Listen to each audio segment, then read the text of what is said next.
साधु साधु साधु निवेदयामि सम्बुद्धं वीतरागं महामुनि निमन्त्रयामि सुगतं लोकजेतं नरासव यावता भगवालोके तिष्ठेय तव शासनं तावता पतिगन्नातु पूजा लोकानुकम्पया पूजा लोकानुकम्पया पूजा लोकानुकम्पयाति नमो तस् भगवतो अरहतो सम्मा सम्बुद्धस्स नमो तस् भगवतो अरहतो सम्मा सम्बुद्धस्स नमो तस् भगवतो अरहतो सम्मा सम्बुद्धस्स इति पिसो भगवा अरहं सम्मा सम्बुद्धो विद्याचरण सम्पन्नो सुगतो लोकविदो अनुत्तरो पुरुषधर्मसारथि सत्तादेव मनोसान बुद्धो भगवाति स्वाख्यातो भगवता धम्मो संदिष्टिको अकालिको एहि वार्षिकोपनायिको पच्चतं वेदितव्यो विन्योहीति सुपटिपन्नो भगवतो सावक संघो सुपटिपन्नो भगवतो सावक संघो न्यायपटिपन्नो भगवतो सावक संघो सामीचिपटिपन्नो भगवतो सावक संघो यदीदं चत्तारि पुरुषयुगानि अट्ठपुरुषपुङ्गलाय स भगवतो सावक संघो आहुनय्यो बाहुनय्यो दक्षिणय्यो अञ्जलिकरणीयो अनुत्तरं पुण्यं खेतं लोकस्याति एतेन सत्यवत्सेन पातु त्वं रतनत्रया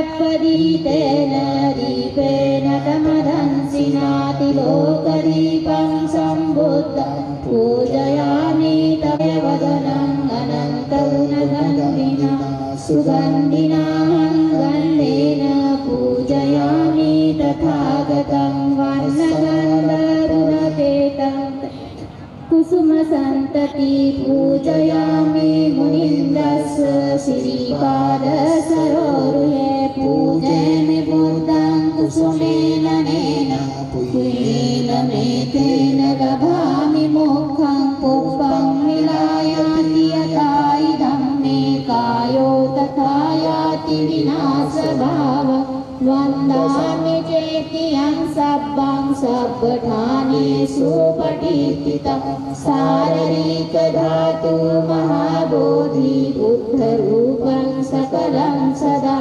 यस्य मूले निसिन्नो सब्बारि विजयं अका पत्तो सब्बयुतं सत्ता वन्दे तं बोधिपादपम् इमे हेते महाबोधि लोकनाथेन पूजिता अहं पीते नमस्यामि बोधिराजा नमस्तुते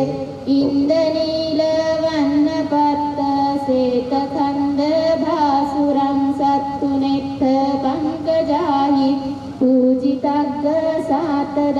अग्गबोधिनाम वाम नैवरुद्धसन्निभं तं विशालबोधिपादपं नमामि सर्वदा कायेन वाचा चित्तेन पमादेन मया गतं अच्छयं तव मे भन्ते भूरि मया तथागत कायेन वाचा चित्तेन प्रमादेन मया गतम् अच्चयं खममेधं सन्दिट्टिककालिक कायेन वाचा चित्तेन प्रमादेन मया गतम् अच्चयं खममे संग पुण्यं खेतं अनुत्तर इमिन पुण्यकम्मेन मामे बालसमागमो सतं समागमो होतु यावनिब्बानपत्तियायेतेन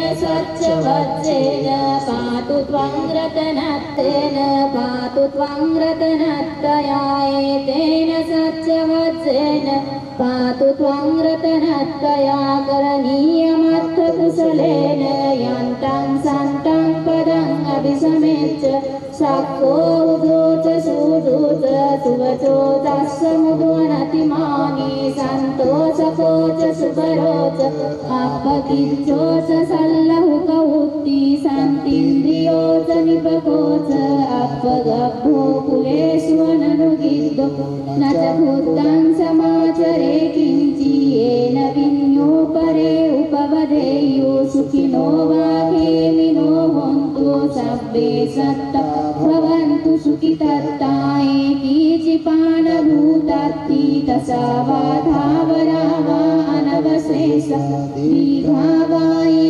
महन्ता वा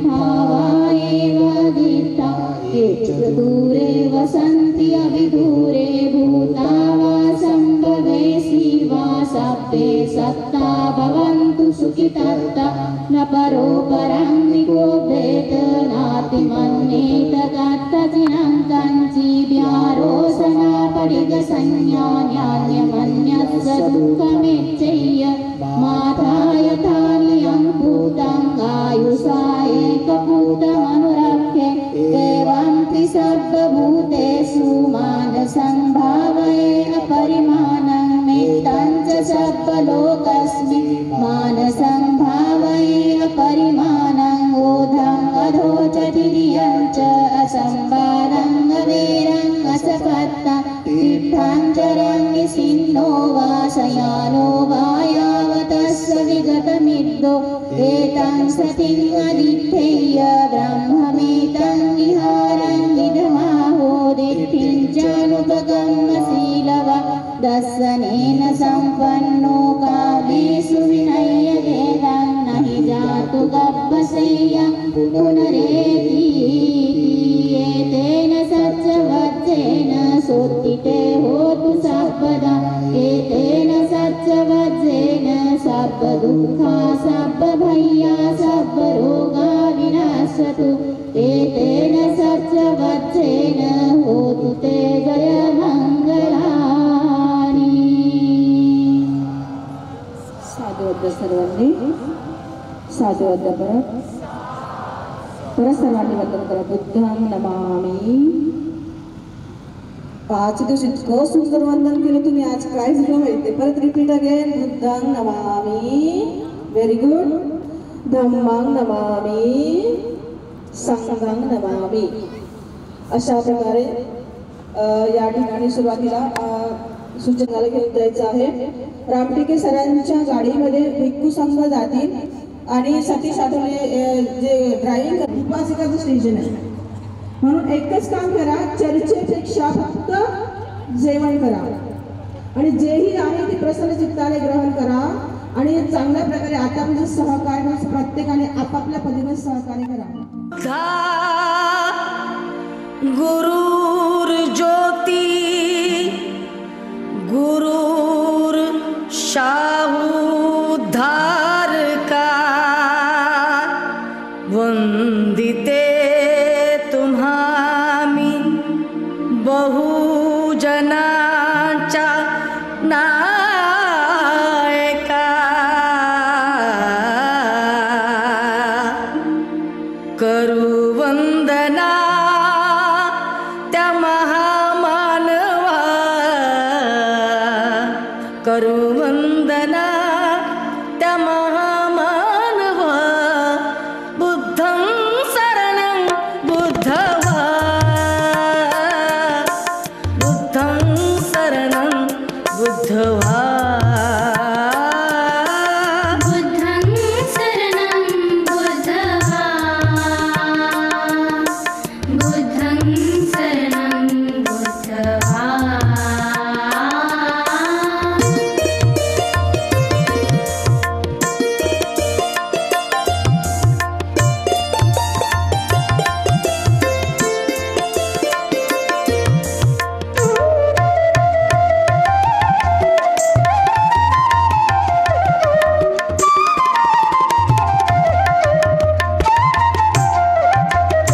बुद्धि दे संघ रूप शक्ति दे बुद्ध रूप बुद्धि दे संघ रूप शक्ति दे धम्माचा तू मार्ग दे दलित बांधवा महामानवा बुद्धं शरणं बुद्धवा बुद्धं शरणं बुद्धवा बुद्धं शरणं बुद्धवा बुद्धं शरणं बुद्धवा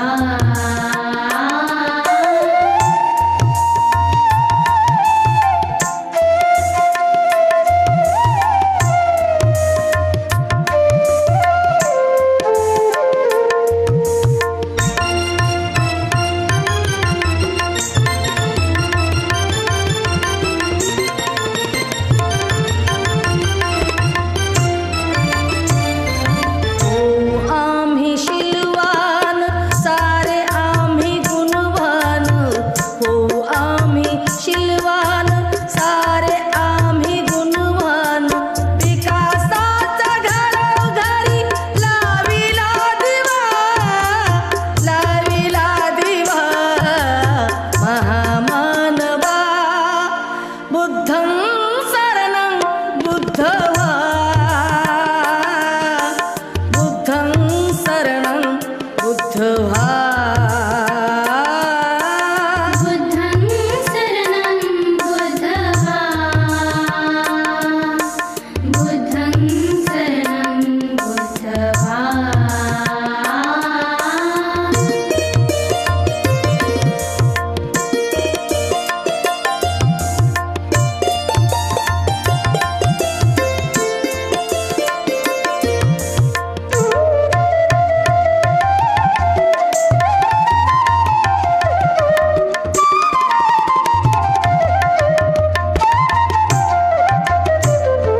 बुद्धिधन दे आम्हास पंचशील जीवनास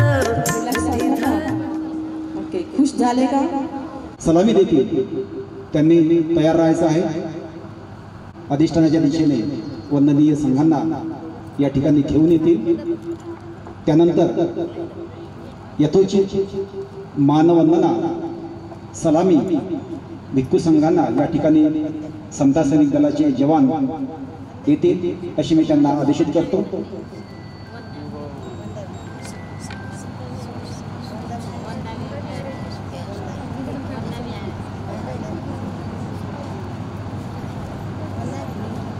मी संघांना याचना करतो की आपण थोडं सलामी घेईपर्यंत उभं राहायचं आहे. राहून द्यायचं असते. भिक्षू संघ हे स्थानापन्नच विराजमान असतो आणि ते विनयानुसार योग्य आहे. म्हणून जे जे तुम्हाला मानवंदना द्यायचे आहे तुम्ही स्टार्ट करा.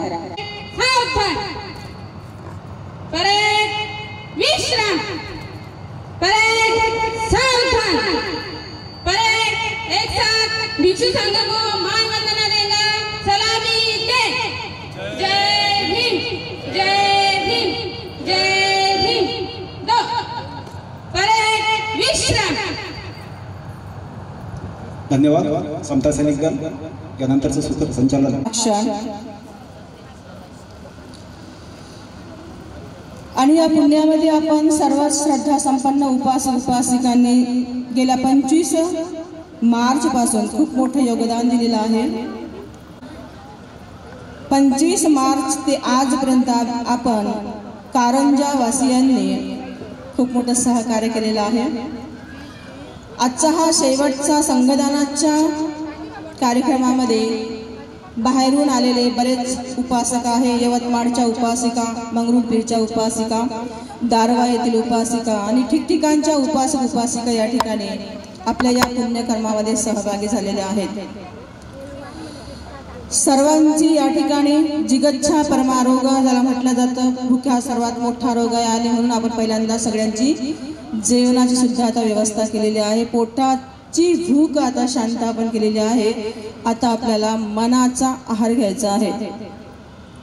या मनाचा आहार ग्रहण करण्यासाठीची सुंदर प्रकारे आपण ही धर्मवान लोकांची कधीही अवनती होत नाही तर त्यांची सतत उन्नती होत राहते. याच बुद्धवचनाला अभिप्रेत असं आपण सर्वांनी या ठिकाणी खूप मोठं सहकार्य केलेलं आहे. स्वागत करणार आहोत. जमलेल्या उपासक उपासिकांचं सुद्धा आपण स्वागत करणार आहोत फुलांच्या वर्षावाने.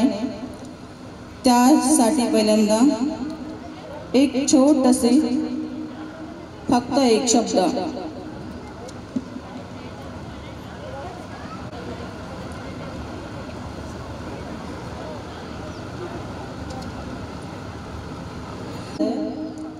निराशावादीने जीवन जगतात आणि ही निराशा व्यक्तीला केवळ शारीरिकच नाही तर मानसिकतेच्या गर्तते सुद्धा नेऊन सोडते. आणि म्हणूनच भगवान तथागतांच्या या धम्मामध्ये सहभागी झालेले किंवा धर्माचं पालन करणारे हे जे उपासक उपासिका असतात किंवा संसारामधील जे धर्मवान लोक असतात हे लोक कधी निराशावादी नसतात तर सकारात्मक आशावादी जीवन जगतात. ते केवळ स्वतःच सुंदर प्रकारे जगत नाही तर इतरांचं जीवन सुद्धा सुंदर प्रकारे जगण्यासाठी नेहमीच कार्यरत राहतात. आणि म्हणूनच भगवान बुद्धाने म्हटलेलं आहे की जो या संसारामध्ये माणूस म्हणून जगत असताना धर्मवान म्हणून माणूस म्हणून जगतो तर हा धर्मवान मनुष्य केवळ स्वतःलाच नाही तर या जगाला एक प्रकारे खूप मोठा आधार देणारा ठरत असतो. लोग डूबते हैं तो समुद्र को दोष देते हैं, मंजिल न मिले तो किस्मत को दोष देते हैं. लोग डूबते हैं तो समुद्र को दोष देते हैं, मंजिल न मिले तो किस्मत को दोष देते हैं. खुद तो संभल कर चलते नहीं है, लगती है ठोकर तो पत्थर को भी दोष देते हैं. सांगण्याचा उद्देश हे आयोजन करत असताना बऱ्याच अनेक प्रसंगाचे सामना आला, अडथळे आले, बाधा आल्या, परंतु धर्मावर एकनिष्ठ असल्यामुळे आपण सर्वांनी सहकार्य केल्यामुळे हा एक सुंदर क्षण आहे. म्हणून याच्यामधून काही चुकू सुद्धा मी शक्य असं म्हणणार नाही. मनुष्य आहे, माणूस आहे, व्यक्ती आहे, ती चूक झाली नसेल, होणार नाही असं कधी मी म्हणणार नाही, परंतु हेतू परस्पर कधीही चूक होणार नाही हे मात्र नक्की. आणि म्हणून संघाचं या ठिकाणी आपण स्वागत करतो आहे. आणि ह्या संघाच्या स्वागतासाठी काही लोकांच्या म्हणजे उपासक उपासिकांच्या जे काही उपासिकांच्या माध्यमातून माझ्याकडे लिस्ट आलेले आहेत. घाबरू नका, मी आहे सोबत तुमचं, डरना नाही, मैं हूं ना. तर त्यामुळे त्या लिस्टच्या अनुषंगाने स्वागताचं मी आयोजन केलेलं आहे. जर मनावर घेतलं असतं तर एकाच व्यक्तीला स्वागतासाठी नियुक्त केलं असतं आणि एका 2 मिनिटांमध्ये सगळ्या संघाचं एका व्यक्तीने स्वागत केलं असतं, पण मी तसं नाही केलं. त्याच्याही मागचं कारण असं आहे, मला असं वाटलं एकाच व्यक्तीला स्वागताचा सन्मान द्यायचा, परंतु बाकीच्या लोकही त्या निमित्तानं जर त्यांना एक संधी मिळेल त्यांचे पुण्य जोपासना करत स्वागतासाठी मी काही उपासक उपासिकांचं नाव घेणार आहे. तर त्यांनी नाव घेतल्याबरोबर अलर्ट राहायचं आहे, आपसामध्ये बोलायचं नाही आहे. उपासिकांना मी अशी सूचना करते आहे की जे काही पुष्पगुच्छ आहे ते रेडी ठेवा. धर्माला बुद्ध शासनाला समर्पण करून कितीतरी आपल्या प्रोग्रामला संमती दिली, अनुमती दिली. आणि म्हणून या ठिकाणी पूजनीय भदंत महाघोषजी महास्थवीर यांचं स्वागत करण्यासाठी मी सूचित करतो आहे आयुष्मान उपासक प्रकाशजी किसनराव भगत, आयुष्मान उपासक श्यामजी कांबळे आणि आयुष्मान उपासक संजयजी खाडे हे 3 जण उपासक येतील आणि भंतेजीचं पुष्पगुच्छ देऊन स्वागत करतील. स्वागत थोडं वंदन करून जागा द्या थोडं उपासकांना. साधवात कसा द्यायचा असतो, हात जोडून साधवात द्यायचा असतो, प्रसन्न मनाने द्यायचा असतो. साधा, व्हेरी गुड, ठीक. प्रत्येक उपासक उपासिका हे जेव्हा स्वागत करते 3 वेळा वंदन करतील. ज्या ठिकाणी ते मेहनत करते, अभ्यास करते, शिलाचं पालन करते, धर्माचं पालन करत आयुष्मान असतात असं पूजनीय भदंत डॉक्टर हर्षबोधीजी यांचं अस्तित्व यांच्या स्वागतासाठी मी सूचित करतो आहे आयुष्मान उपासक हर्षलजी इंगोले, आयुष्मान उपासक मोरे साहेब आणि आयुष्मान उपासक सनातन इंगोले हे 3 उपासक पूज्य भदंत डॉक्टर हर्ष बोधेजी यांचं महास्त्री यांचं स्वागत करतील. पुष्पगुच्छ पकडा तिथं. साधू आज्ञा सर्वांनी. नियोजन बुद्धगयाच्या गावांगावांमधून शहरांशहरांना धर्माचा प्रसार आणि प्रचार करतात आणि म्हणून पूजनीय भदंत धम्मसरंजी यांच्या स्वागतासाठी मी सूचित करतो आहे, आमंत्रित करतो आहे आयुष्मान उपासक विनोदजी भगत, आयुष्मान उपासक गजाननजी इंगोले, आयुष्मान उपासक गजाननजी डेरे हे 3 उपासक येऊन भंतेजीचं स्वागत करतील.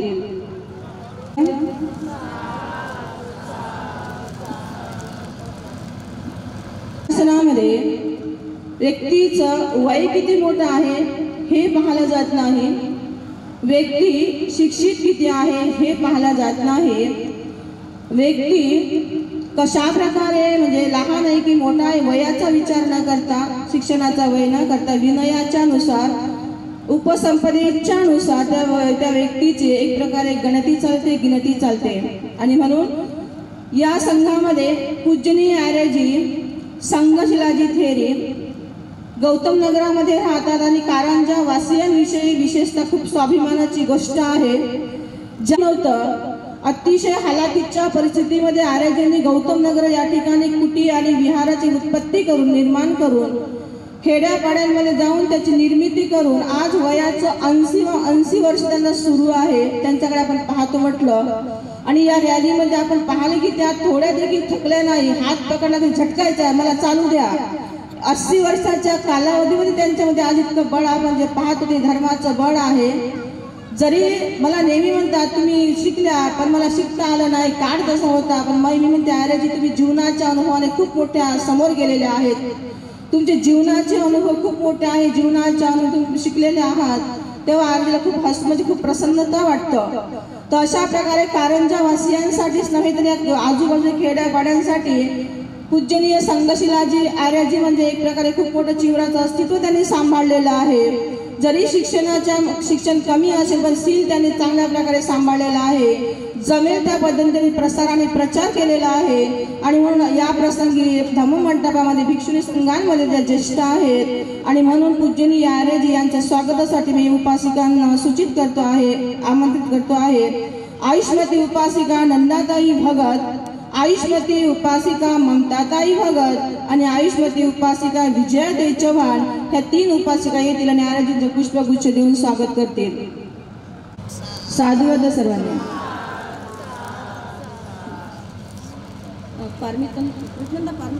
भगत हे 3 उपासिका आर्यजी पारमित यांचे स्वागत करतील. रूपनंदाजी यांचे स्वागत. रूपनंद आर्यजी विषयी चांगल्या प्रकारे आपल्या कारंजातल्या महिला कनेक्ट आहेत. बरं केवळ आणि केवळ भारतामध्ये बाबासाहेबांचे अनंत उपकार आहेत म्हणून विदेशी गेलेले भिक्षू आणि भिक्षुणी जरी भारतामध्ये नसेल पण केवळ आणि केवळ डॉक्टर बाबासाहेब आंबेडकरांच्या प्रती ऋणानुबंध असल्यामुळे ती भावना असल्यामुळे की बाबासाहेबांच्या क्रांतीमध्ये ज्योतिताई शिंदे, आयुष्मती चंदाताई वानखडे आणि आयुष्मती साधनाताई देवडे हे 3 उपासिका येतील आणि आर्यजींचं स्वागत करतील. ज्या आर्यजीविषयी मला मी बोलत होते की अतिचं अध्ययन करतात, चांगल्या प्रकारे वेल एज्युकेटेड आहेत, सुंदर प्रकारे धर्मदेशना करतात. त्यांचे स्टेटस पाहिलं की वाचता कळतं की बुद्धाच्या प्रती, धर्माच्या प्रती, संघाच्या प्रती किती अनंत श्रद्धा आहे, किती अनंत समर्पण आहे आणि त्याच समर्पणामधून पिंडपादादी सगळ्या प्रकारचा एक वैराग्यशील जीवन जगतात. जमेल तितक्या लोकांमध्ये जातात, जमेल तितक्या लोकांना धर्माचा उपदेश करतात. अशा नागपूर या ठिकाणाहून आलेल्या पूजनीय आर्यजी अभिज्ञाजी यांचं स्वागत करण्यासाठी मी आमंत्रित करतो आहे. आयुष्मती उपासिका प्रमिलाताई अगमे, प्रमिलाताई भगत आणि प्रणिताताई दुर्योधन या 3 उपासिका येतील आणि आर्यजींचं स्वागत करतील. यानंतर पूजनीय आर्यजी सुनंदा बोधीजी ह्या सुद्धा नागपूरहून आलेल्या आहेत आणि यांचं सुद्धा अतिशय वैराग्यशील असं जीवन आहे, विनयशील असं जीवन आहे. दोघेही सोबत राहतात, दोघी धर्माचा प्रसार आणि प्रचार करिता अंजलीताई सोनोने, आयुष्मती उपासिका उषाताई वानखडे आणि आयुष्मती उपासिका मंजुषाताई भगत. ठीक आहे. यानंतरजी महामायाजी यांचं स्वागतासाठी मी आमंत्रित करते आहे आयुष्मती उपासिका शालिनीताई राऊत, आयुष्मती उपासिका. बस थांबा तिथं, इकडे समोर बा.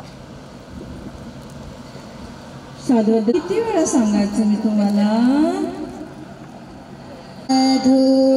हा इकडे समोर बा, इकडं साधू हा इकडे इकडे बा, इकडे समोर इकडे बा, इकडे. करितो वंदना, स्वागतम स्वीकार करा आज या दिना, दिना दिना. घ्या घ्या हो घ्या, घ्या संघ शब्द सुमना. घ्या घ्या हो घ्या, घ्या संघ शब्द सुमना. नगरी आज पावन झाली, शिवरधारी आगमनाने. धरती हर्षात न्हाली, शिवराच्या सत्य तेजाने.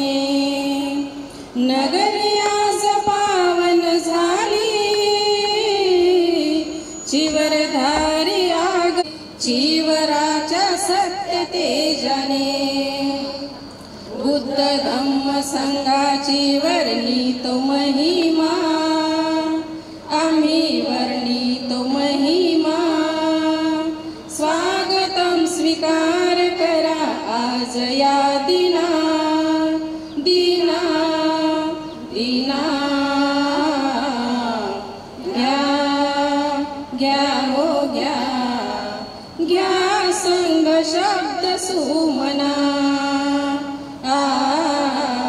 घ्या घ्या हो घ्या, घ्या संघ शब्द सुमना. वैराग्याचे प्रतीक तथागताचा हा संग. करुणीय ग्रोह त्याग, तोडिले ते मोहबंद. वैराग्याचे प्रतीक तथागताचा हा संग. करुणीय ग्रोह त्याग, तोडिले ते मोहबंद. काया वाचा मनाने तुम्ही ते नमा, आता तरी नमा. स्वागतम स्वीकार करा आज या दिना, दिना दिना. घ्या संघ शब्द सुमना. घ्या घ्या हो घ्या, घ्या संघ शब्द सुमना. बमले इथे हे उपास, जमल्या इथे या उपासिका.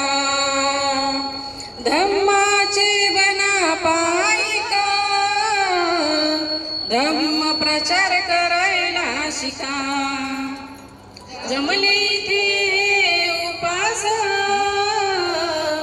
जमल्या इथे या उपासिका.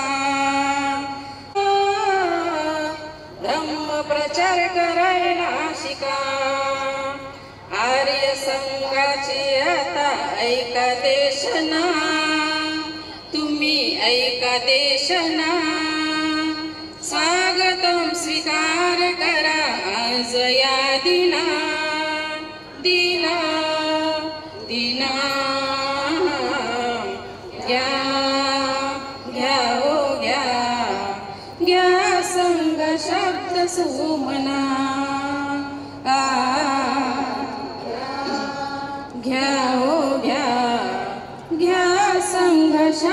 सुमना तथागतास नमन करुणी करीतो याचना आम्ही करीतो वंदना करा आज या दिना दिना दिना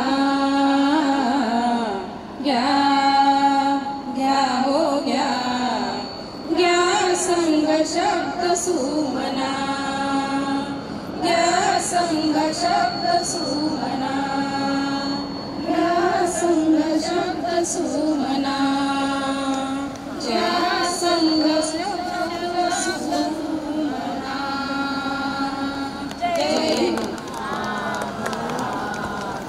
ज्या शहरातील ठिकठिकाणावरून नगरातून विहारामधून आलेले सर्व उपासक उपासिका तसेच परिसरातील जमलेले सर्वच उपासक उपासिका यांचं पुष्पवर्ष स्वागत करत आहे मी आणि या पुष्पाचा वर्षाव करून जमलेल्या सर्वच उपासक उपासिकांचे स्वागत करण्यासाठी मी आमंत्रित करते आहे स्थानिक उपासक उपासिकांना।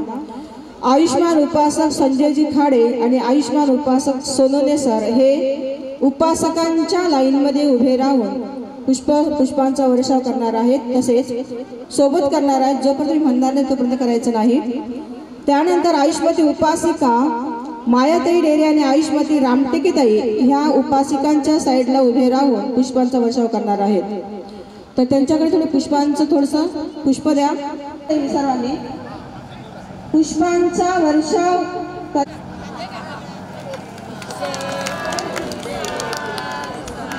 धन्यवाद सर्वांचे, खूप चांगल्या प्रकारे कोऑपरेट करत असल्यामुळं।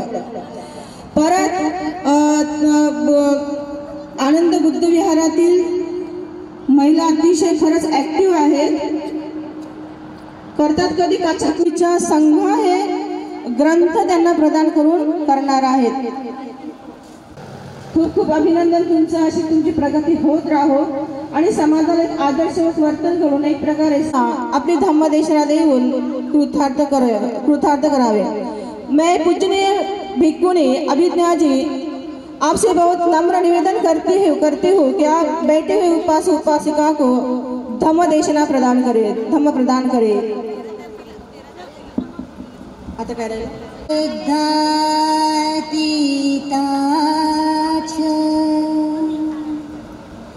एच बुद्धानागता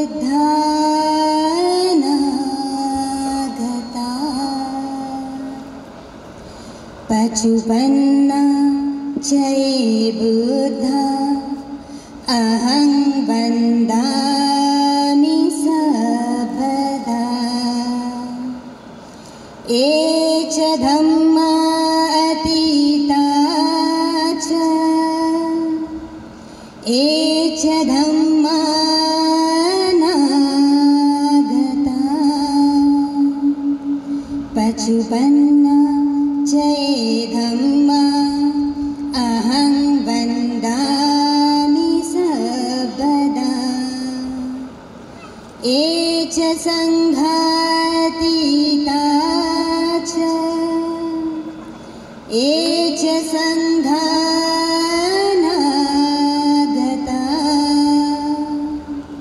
पचुपन्ना जय संघा अहं वन्दामि सर्वदा। साधु साधु साधु। इस धम्म मंच पे बैठे हुए सभी पूजनीय भिक्षु संघ का मैं त्रिवार वंदन करती हूँ। पूजनीय भिक्षुनी संघ को मैं त्रिवार वंदन करती हूँ। और जो आउसो है, जो मुझसे छोटे हैं इस धम्म के, जिसे हम कहते हैं कि प्रवजितों में जो मुझसे छोटे हैं, मैं उनके लिए बहुत बहुत मंगल कामनाएं करती हूँ। आप सभी बहुत श्रद्धावान, बहुत पुण्यवान उपासक और उपासिका को भी पुण्य को बहुत बहुत साधुकार करती हूँ, बहुत बहुत अनुमोदन करती हूँ। हिंदी में चलेगा ना? साधु ना। आज बहुत ही सुंदर ऐसा ये जो धम्म का जो प्रोग्राम हुआ है ना, पुण्य का कार्यक्रम। तो इस पुण्य के कार्यक्रम में हम जब वहाँ पे पद यात्रा कर रहे थे तो वहाँ पे कुछ उपासक बात कर रहे थे। तो उपासक बात कर रहे थे तो क्या कह रहे थे कि हमें हमारे जीवन में पुण्य अर्जित करने के लिए, धम्म को समझने के लिए ऐसे ही भिक्खु संघ और भिक्खुनी संघ की बहुत ज़रूरत है ना। क्यों? क्योंकि भगवान बुद्ध के जो पुत्र होते हैं, पुत्रियाँ होती हैं, वो धम्म के निरंतर क्या करते हैं, उनका अवलोकन करते हैं, अवबोध करने का प्रयास करते हैं। इसी वजह से जो भिक्षु संघ होता है, पूजनीय भिक्षु संघ होता है, पूजनीय भिक्षुनी संघ जो होता है, वो हम जो उपासक और उपासिका के लिए क्या होता है, एक अनुत्तर पुण्य क्षेत्र होता है ना। तो मैं बताऊंगी आज आपको कि जो भिक्षु संघ है, भिक्षुनी संघ है, वो उपासक और उपासिकाओं से श्रेष्ठतम या आदरणीय कैसे है। तो क्या आप जानना चाहोगे? ठीक है, ठीक है। बहुत श्रद्धा युक्त चित्त से और बहुत ही प्रसन्न मुदित चित्त से हमें क्या करना है, इस धम्म को श्रवण करना है। भगवान कहते हैं धम्म श्रवण करना भी दुर्लभ पुण्य है। तो जैसे प्रवज्जा होती है, तो बुद्ध शासन में जो प्रवज्जा होती है वो क्या होता है, भगवान बुद्ध के शासन में वो पहला चरण है जिसे व्यक्ति क्या होता है, ये बुद्ध शासन में प्रवेश करता है। प्रवज्जा 2 प्रकार की होती है। कितने प्रकार की होती है? 2 प्रकार की। कौन सी? एक होती है काया से प्रवज्जा और दूसरी होती है चित्त से प्रवज्जा। तो काया की प्रवज्जा यानी क्या? जब कोई उपासक या उपासिका अपने केश का क्या करता है, अपने केशों का पूरी तरह से त्याग कर देता है ना, केश काट डालता है ना, उसके बाद में जब उसका जो गृहस्थी जीवन का जो पोशाक होता है, आपने कितने सुंदर सुंदर पोशाक पहने हैं, है ना, तो गृहस्थी जीवन का पोशाक भी वो क्या करता है, त्याग देता है। और जो अरहंत की ध्वजा कहलाई जाती है, जो काषाय वस्त्र है, उसका क्या करता है, उसको स्वीकार करता है, उसको ग्रहण करता है। तो प्रवज्जा भी कैसे मिलती है? मांगने से मिलती है। क्या मांगना पड़ता है कि निब्बान को सच करने के लिए, निब्बान की प्राप्ति करने के लिए, अपने सभी दुख से मुक्त होने के लिए मुझे यह काषाय वस्त्र दीजिए। ऐसे अपने गुरु से, उपाध्याय से क्या करनी पड़ती है, याचना करनी पड़ती है, संघ से याचना करनी पड़ती है। जब वह व्यक्ति इस प्रकार से अपने शरीर पर इस काया पर क्या करता है, यह काषाय वस्त्र धारण करता है, तो वह काया से, शरीर से क्या हो जाता है, प्रवज्जित हो जाता है। कुछ मिनटों की ये प्रक्रिया होती है ना, कुछ मिनटों की ये प्रक्रिया होती है जिससे साधारण जो गृहस्थ व्यक्ति है, वो गृहस्थ व्यक्ति क्या हो जाता है, प्रवज्जित हो जाता है। लेकिन मन की प्रवज्जा, बुद्ध धम्म में मन की प्रवज्जा सबसे अधिक महत्वपूर्ण है। तो क्या है मन की प्रवज्जा, आप बता सकते हैं? कोई जानता है मन की प्रवज्जा? मन से प्रवज्जित कौन होता है? जो अपने चित्त के, अपने मन में जो राग है, द्वेष है, माना है, लोभ है, मोह है, सभी प्रकार के क्लेश है, उस क्लेशों को त्यागने का संकल्प करता है, उस क्लेशों को त्यागने का प्रयास करता है, वह व्यक्ति कौन होता है? मन से भी प्रवज्जित होता है। तो मन से प्रवज्जित होना सरल है क्या? सरल है?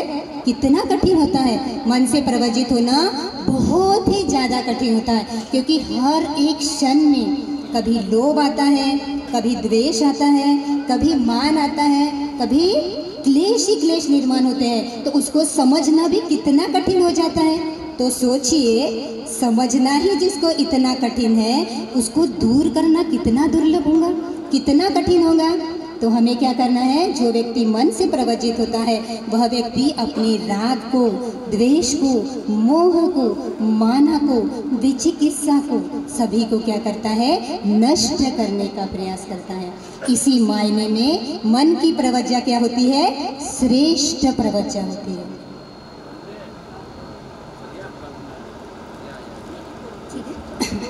तो भगवान बुद्ध से, जैसे ना अभी देखिए हम कितने बैठे हैं धम्म मंच पे, गिन सकते हैं ना? और आप सामने गिनने के लिए समय लगेगा ना? क्यों समय लगेगा? क्योंकि प्रवज्जा भाव दुर्लभ है, इजीली हो सकता है क्या प्रवज्जा? बहुत कठिनाई से प्रवज्जा होता है, अपना घर छोड़ना पड़ता है ना।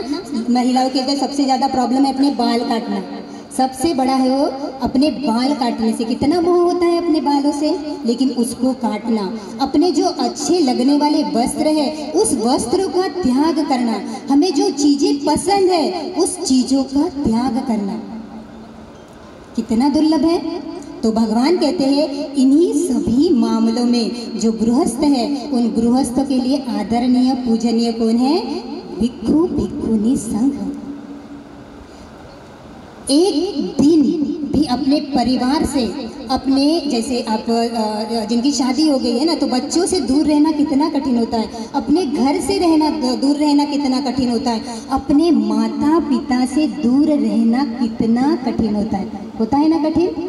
शाम को याद आती है ना, दिन भर घूमते रहेंगे फिर भी शाम में घर की याद आती है। सोचिए यहाँ पे जो पूजनीय भिक्षु संघ है, पूजनीय भिक्षु संघ भिक्षुनी संघ है, वो अपने घर को त्याग चुके हैं, अपने परिवार के सदस्य को जो अभी तक उनके इतने प्रिय थे, है ना, आप ही से जैसे लगाव था, लेकिन क्या किया?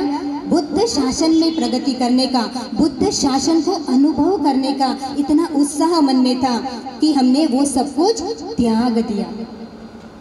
तो इस मायने में क्या होते हैं, जो प्रवज्जित होते हैं वो गृहस्थी से क्या होते हैं? आदरणीय होते हैं। फिर यह जो प्रवज्जा है, उस प्रवज्जा में क्या करना पड़ता है? पहला शील, कौन सा शील है बताइए तो? आप शील लेते हैं ना, कौन सा शील लेते हैं आप? हाँ, पानातिपाता वेरमणि सिक्खापदं समाधियामि। क्या करते हैं? ये सीखते हैं, ये क्या कहते हैं? सिखाया ग्रहण करते हैं। क्या ग्रहण करते हैं? पानातिपाता, आपसे मैं हिंसा नहीं करूँगा।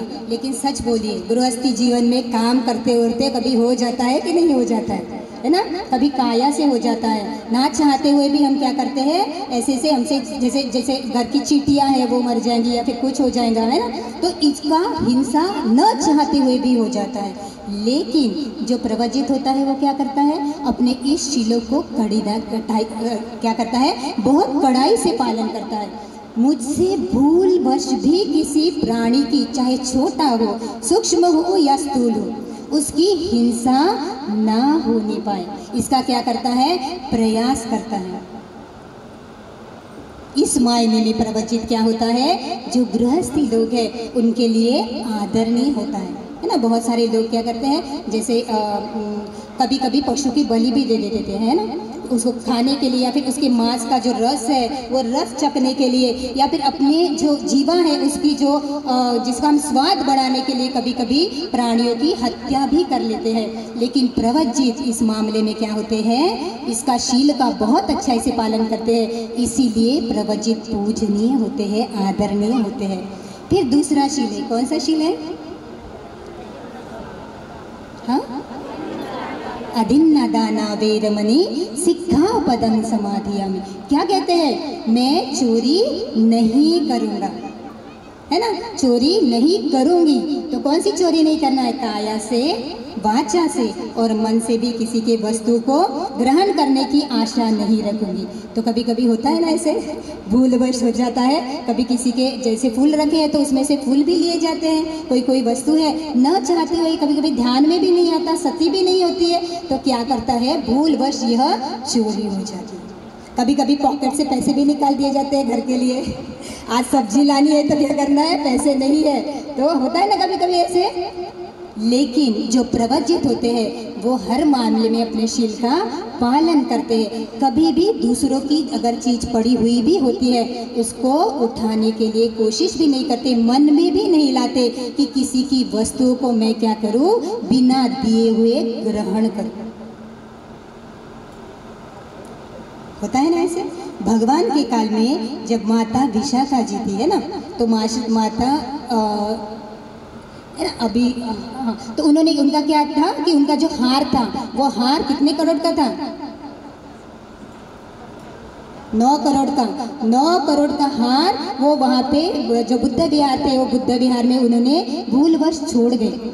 छोड़ जाने के बाद में दूसरे दिन अपने जो दासी होती है, अपनी जो सहेली होती है, उनसे कहती है कि जाओ जाके देखो, अगर कोई कभी किसी संघ ने ना, भिक्षु संघ ने उसको हाथ नहीं लगाया होगा तो उसको वापस ले आओगे, लेकिन अगर स्पर्श भी किया होगा तो उसे वापस नहीं लाना। तो जब वो दासी जाती है तो देखती है, क्या देखती है कि वो जो हार है ना, वो पोटरी है, वो वहाँ पे नहीं है, तो कहीं दूसरी जगह ले रहे हैं। तो पूछती है कि कहाँ पे है, तो आनंद बनते जी कहते हैं कि मैंने उसे क्या किया है, सुरक्षित रखा है ना, तो आप इसे लेकर जाओ। जब माता विशाखा को ये समझ में आता है कि ये जो हार है वो हार क्या हो गया है, उन्होंने वो जो हार है उनमें संघ का स्पर्श हो गया, तो क्या करती है उस हार से विहार बना के दान देती है। किस प्रकार अपने शीलों का पालन करती है। तो जो प्रवजित होते हैं वो क्या करते हैं, इसी प्रकार से अपने काया से, वाचा से या मन से भी इस शील का उल्लंघन नहीं करते हैं। इस मामले में प्रवजित आदरणीय होते हैं। फिर तीसरा शील है, कौन सा शील है, कामे सुमिच्छाचारा वेरमणि सिद्धा पदं समाधियामि, यानी जो व्यभिचार है, जो काम वासना है, जो इंद्रिय सुख है, इस इंद्रिय सुख को त्यागते हैं, है ना। आप अभी रिसेंटली देखे होंगे, तो रिसेंटली देखोगा तो एक जो मर्डर केस है, बहुत ही जैसे चर्चा में है ना।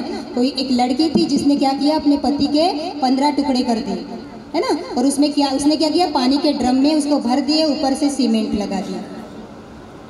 एक केस है जिसमें एक पुरुष है, उसने क्या किया, अपनी स्त्री को, जो उसकी पत्नी थी, उसको उसके टुकड़े काटे, है ना, उसके काया बॉडी के टुकड़े काटे, उसको कुकर में पकाया और वो जानवरों को दे दिया। देखिए क्या समझ में आता है हमें, ये शील न पालन करने की वजह से आज परिवार में कितना मतभेद है, आज परिवार में कितने प्रकार से दुख भोगे जाते हैं। आज मनुष्य की जो मानसिक परिस्थिति है ऐसी हो गई है कि वो दूसरों की हत्या करने के लिए भी आगे पीछे नहीं देखता। क्या कारण है इसका? इसका कारण है कि वो ये तीसरा जो शील भगवान ने बताया है, उस शील का उल्लंघन करता है। देखिए, शील न पालन करने से कितनी अधोगति का कार्य करता है, कितनी अकुशलता का कार्य करता है। खुद तो दुख भोगता ही है, लेकिन उस दुख में दूसरों को भी शामिल करता है। तो इस प्रकार से क्या करता है, अपुण्य जमा करता है। तो भगवान कहते हैं प्रवजित को कौन सा शील है, अब्रह्मचर्या वेरमणि सिक्खापदं समाधियामि। वो भूल से भी काम सुमिच्छाचारा तो दूर है, अब्रह्मचर्या अपने ब्रह्मचर्य का पालन करता है ना, अपने ब्रह्मचर्य को संरक्षित रखता है कि भूलवश भी मुझसे ये दोष ना हो पाए। तो इस मायने में क्या है, जो गृहस्थी है वो गृहस्थी से जो प्रवजित है वो क्या है, आदरणीय है। पांचवा शील कौन सा है,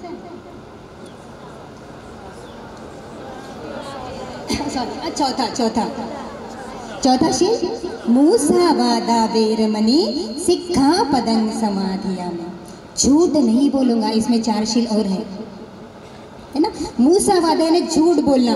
देखिए, गृहस्थी जीवन में बहुत कुछ ऐसे हो जाता है कि अपना कार्य करने के लिए बहुत सारे झूठ भी बोले जाते हैं। कभी कभी तो ऐसे होता है झूठ नहीं भी बोलना है, फिर भी मुंह से झूठ ही निकल आता है ना। जानते नहीं कि हम झूठ बोल रहे हैं, लेकिन छोटी छोटी बातों में क्या होता है, झूठ बोलते हैं।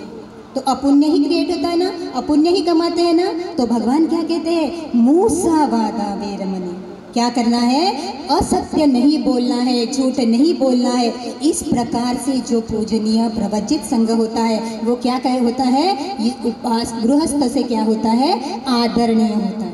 फिर उसके बाद में कौन सा शील है, पिसून वाचा वेरमणि, है ना, फरूसा वाचा वेरमणि संपफलाका वाचा वेरमणि। क्या करता है, निंदा नहीं करता। बहुत बड़ा शील है ना। कैसे होता है, कभी कभी जानते हुए भी, कभी कभी अजानते हुए अपने दोषों को दूसरों पे थोपने के लिए क्या करता है, झूठ बोलता है, निंदा करता है। जानता है कि वो अकुशल ही है, लेकिन फिर भी क्या करता है, अपने आप को बचाने के लिए और दूसरों को कम करने के लिए, अपने श्रेष्ठत्व प्रस्थापित करने के लिए इस प्रकार से शील का उल्लंघन करता है। तो प्रवजित क्या होते हैं, उस शील में पालन, कड़ाई से पालन करते हैं। संप फला पावेरमणि। कभी कभी ऐसे होता है ना, आप बहुत सी बातें करते हैं, है ना, जो जरूरी नहीं है वो भी बातें करते हैं।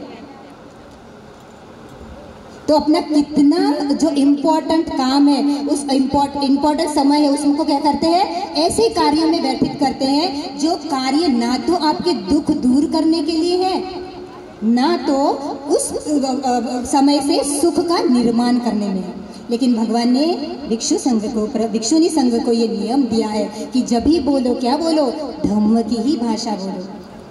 जब भी बोलना है सोच समझ के बोलना है कि मुझसे जो वाणी निकले वो क्या हो, धम्म की ही वाणी हो, दूसरों के दुख करने के लिए ही उपयोगी वाणी हो, ना कि दूसरों के दुख बढ़ाने की वाणी हो।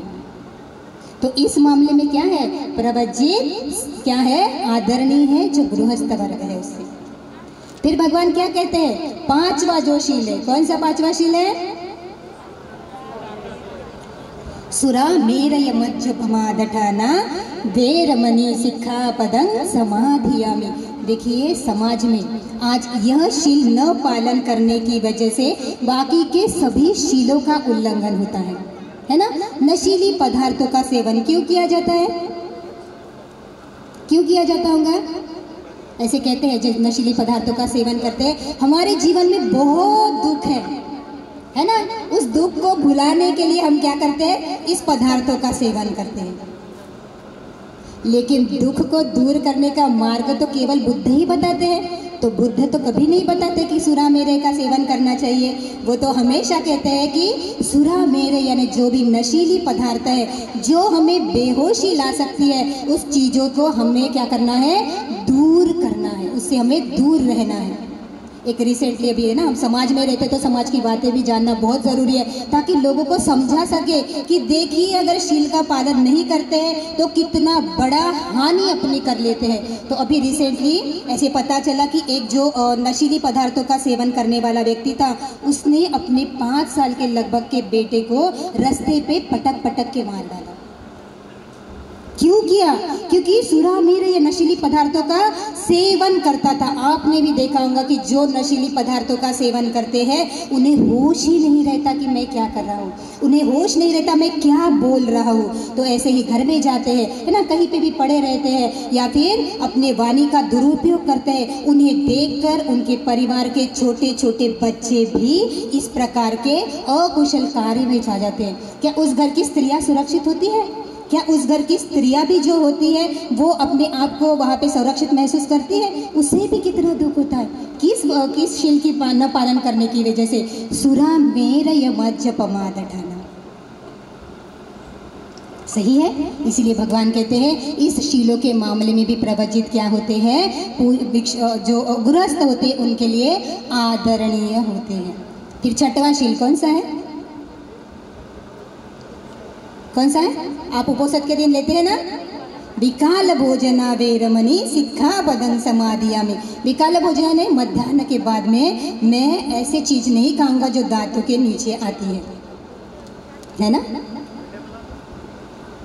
देखिए ये जीवा है ना, जीवा उसका रस कितना अच्छा होता है, कभी कुछ तो कभी कुछ चाहिए। आज ये सब्जी अच्छी नहीं है तो उस सब्जी में नमक कम है या फिर उसमें क्या है, मसाला अच्छे से नहीं पड़ा। इसी की उत्पत्ति से लेके आज क्या हो गया, दुनिया भर के व्यंजन हो गए। कितने सारे व्यंजन हो गए। भगवान ने क्या कहा, भोजन जो भूख है वो क्या है, सबसे बड़ा रोग है, सबसे बड़ा रोग है। क्योंकि वो भोजन नहीं मिलता तो ये काया को हम सुचारू रूप से नहीं चला सकते। लेकिन उस भोजन को ग्रहण करते हुए आज क्या हो गया है, इतने सारे पदार्थ है कि आज पूरन पोली अलग है, फिर दूसरी ये अलग है ना, यानी बहुत वेराइटी उसमें आ गई है। शाम सुबह का अलग, दोपहर का अलग, शाम का अलग। लेकिन जब प्रवजित कोई भोजन का ग्रहण करता है तो क्या कहता है, गाथा कहता है, क्या कहता है, इस भोजन का मैं सेवन कर रहा हूँ, किसी के लिए कर रहा हूँ ताकि ये जो मेरी काया है वो काया सुचारू रूप से चले। जिससे मैं ये निब्बान है, ये निब्बान का सुख प्राप्त करने में, अपने दुख दूर करने में और लोगों के दुख के दूर करने में सहायक हो जाऊँ। ऐसे पुण्य कर्म करने के लिए मुझे ये काया आवश्यक है, इसके लिए मैं भोजन ग्रहण कर रहा हूँ। तो इस मायने में मेरी जो गृहस्थ है उनके लिए क्या है, प्रभत जी आदरणीय है। बहुत गर्मी हो रही है,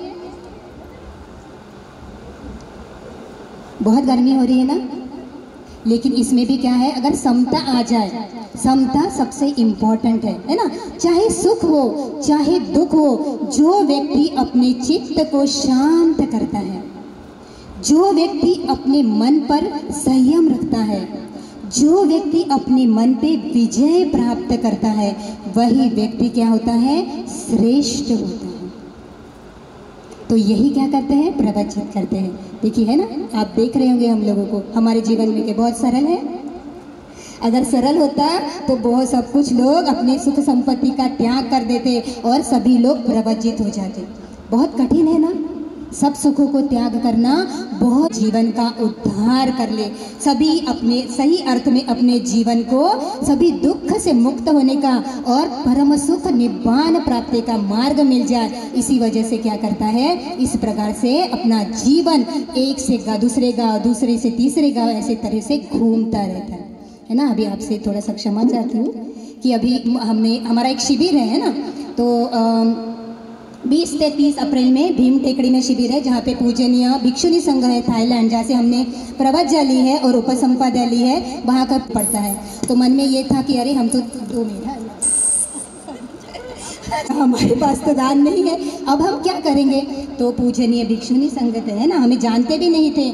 हमें जब उन्होंने प्रवज्जा और उपसंपदा दिया तो हमें से एक ही वचन मांगा। क्या वचन मांगा होगा कि ये धम्म मैं आपको दे रही हूँ, हमें आपसे कुछ भी नहीं चाहिए, ये धम्म जो हम आपको दे रहे हैं, जाइए ये जो सद्धम्म है बुद्ध भूमि के लोगों तक पहुंचाइए। जो बुद्ध का धम्म से हम क्या हो गए, आज सुखी हो गए हैं। आज हमें समझ रहा है कि कुशल कर्म संपादन करना कितना आवश्यक है। हमें ये समझ में आ रहा है कि अकुशलता हम किस प्रकार से रोक सकते हैं। जाइए और उन सभी लोगों को क्या दीजिए, ये धम्म दीजिए। तो देखिए हमसे क्या वचन मांगा कि जाइए और धम्म का दान दे दीजिए। तो हम उस वचन से कितना कटिबद्ध हैं। भगवान के जो शिष्य, भगवान के जो पुत्र होते हैं या पुत्री होती है, उनका जीवन ही इस प्रकार से होता है कि हमें अनुभव किया गया जो धम्म है वो हम कैसे लोगों तक बांटें। तो हम सभी जहाँ पे बैठे हैं ना, वो सभी यही कार्य करते हैं। ये सभी बुद्ध पुत्र और बुद्ध पुत्री यही अपने जीवन में कार्य करते हैं। तो इस प्रकार से मैं आप सभी के लिए मंगल कामना करती हूँ ना। इस मायने में क्या है, सभी जो प्रवचित है, तो प्रवचित जो उपासक उपासिका से है उन्हें क्या है, आदरणीय है। इसीलिए उनका आदर कीजिए, उनकी वंदना कीजिए। किस लिए करना है, क्योंकि इस मायने में जो भिक्षु संघ है, भिक्षुनी संघ है, श्रेष्ठ है, अनुत्तर पुण्य क्षेत्र है। अगर आपको यह संघ आज दिखाई दे रहा है तो आपके पुण्य है। दुनिया में ऐसे बहुत सारे लोग हैं कि जिनको प्रवचित दिखाई नहीं देते हैं। तो इस मायने में क्या है, आप बहुत ही पुण्यशाली है। तो उस पुण्य का क्या कीजिए, लाभ का ये जो अवसर है उसका लाभ उठाइए।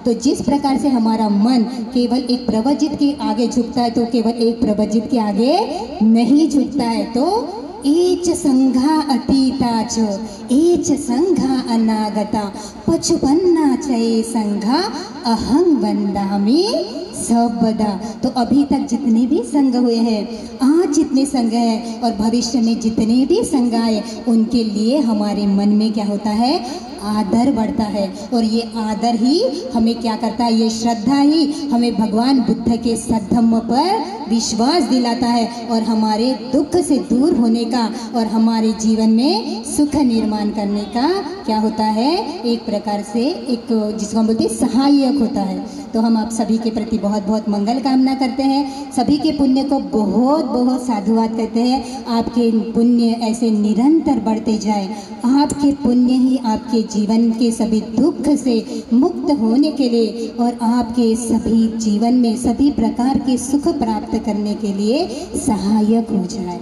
साधु साधु साधु साधु नाथि मे शरणं अयं बुद्धो मे शरणं वरं एतेन सच्चवाचेन होतु मे जयमङ्गलं नाथि मे शरणं अयं धम्मो मे शरणं वरं एतेन सच्चवाचेन होतु मे जयमङ्गलं नाथि मे शरणं अयं सङ्घो मे शरणं वरं एतेन सच्चवाचेन होतु मे जयमङ्गलं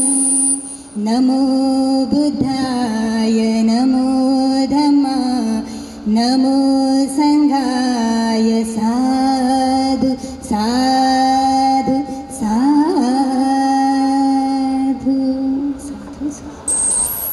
बहुत अच्छा साधु सुंदर धम्मदेशना दी है समय के मुताबिक बहुत बहुत धन्यवाद बहुत काय म्हणतील आमचे तर अशा प्रकारे पूजनीय भदंत विजय बोधीजी थेरो यांचं स्वागत करण्यासाठी मी आमंत्रित करतो आहे आयुष्मान उपासक हरिजी भगत आणि आयुष्मान उपासक लक्ष्मणजी इंगळे तसेच आयुष्मान उपासक महादेवजी भगत हे 3 उपासक येतील आणि पूजनीय भदंत विजय बोधीजी यांचं पुष्पगुच्छ देऊन स्वागत करतील। साधू साधू साधू म्हणून किती मला काही म्हणा पण वेळ तर थोडंसं आपल्याला कंजेस्टेड करावं लागेल समोर सर्वांचा विचार करून नाही का म्हणून पूजनीय आर्यजी रूपनंदाजी ह्या 15 मिनिट धम्मदेशना देतील अशी मी त्यांना सूचना करते।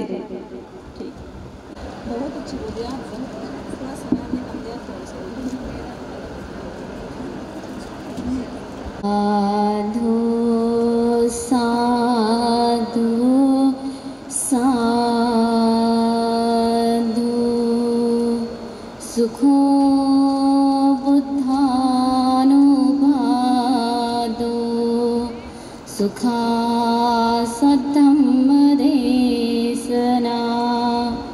सुखा संघस्य सामग्री समगान तपो सुखो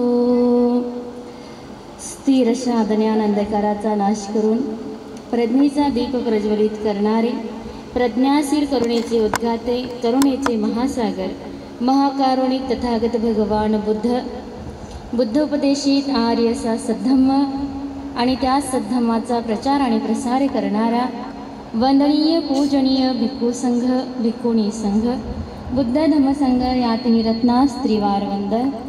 आज खातो तो घास आणि घेतो तो स्वाद ज्यांच्या असीम त्यागाने व महान अशा धम्मक्रांतीने घेतावसे मानवी अधिकार मिळवून देणारे मानव मुक्तीचे मार्गदाता भारतीय राज्यघटनेचे शिल्पकार भारतरत्न विश्वभूषण परमपूज्य बोधिसत्व डॉक्टर बाबासाहेब आंबेडकर यांच्या विचारांना भिक्षू संघाला वंदन।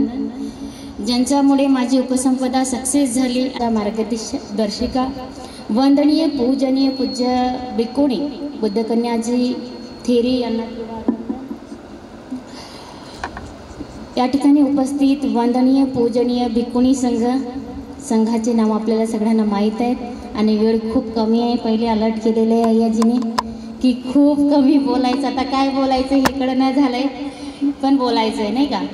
तर तुम्ही सर्व या ठिकाणी या धम्मवर्गामध्ये ज्यांनी तुम्हाला सांगण्याची काही गरज नाही जास्त बोलायची गरज नाही तुम्ही विद्वान आहात समजदार आहात आणि धम्ममय मार्गाने जीवन जगणारे आहात का की अय्याजीने 5 दिवस तुमचा ब्रेन पूर्ण वॉश केलेला आहे।